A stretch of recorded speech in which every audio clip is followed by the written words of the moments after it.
This is supposed to be the largest car assembly plant in Nigeria, but it's almost a shadow of what it used to be. The plant peaked back in the 80s when some 250 cars were produced here on a daily basis, but its output dipped over the years, and today it can only afford 3 to 6 cars a day.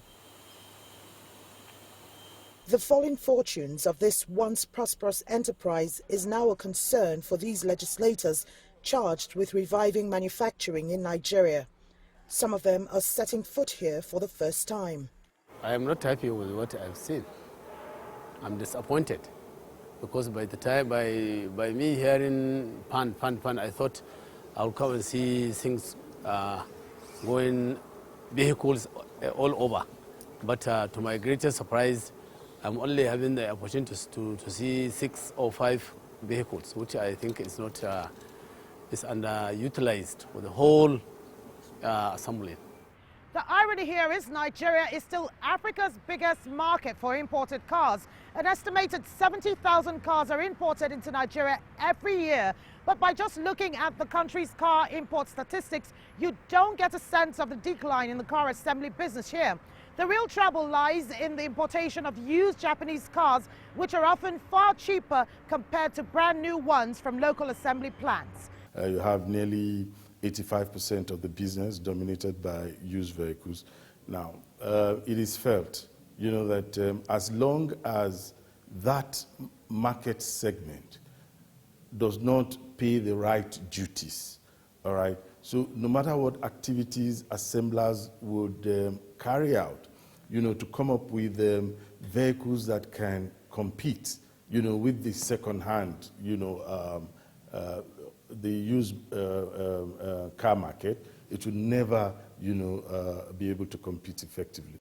The lack of fair competition is now being blamed for the huge debt Peugeot Nigeria has accumulated.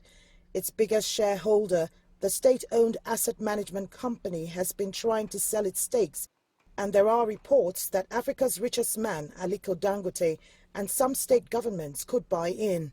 Should that happen, the plant stands to benefit hugely from the government's policy on revitalizing local industries.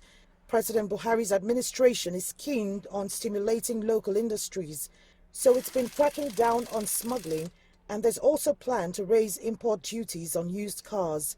And that, with the Buy Nigeria campaign, are expected to provide enough incentives for local industries. The cars that we're going to use, the whole 360 honorable members are going to use Peugeot cars. That's to show you we are with the local manufacturers or local assemblers. So that shows the world we're 100% with them.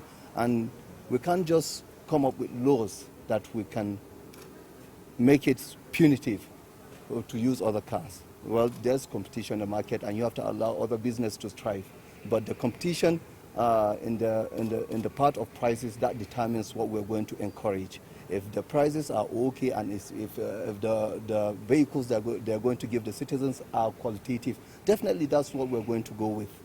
But despite the bumpy ride for Peugeot, Nigeria continues to attract new players like Toyota, Nissan and German's Volkswagen.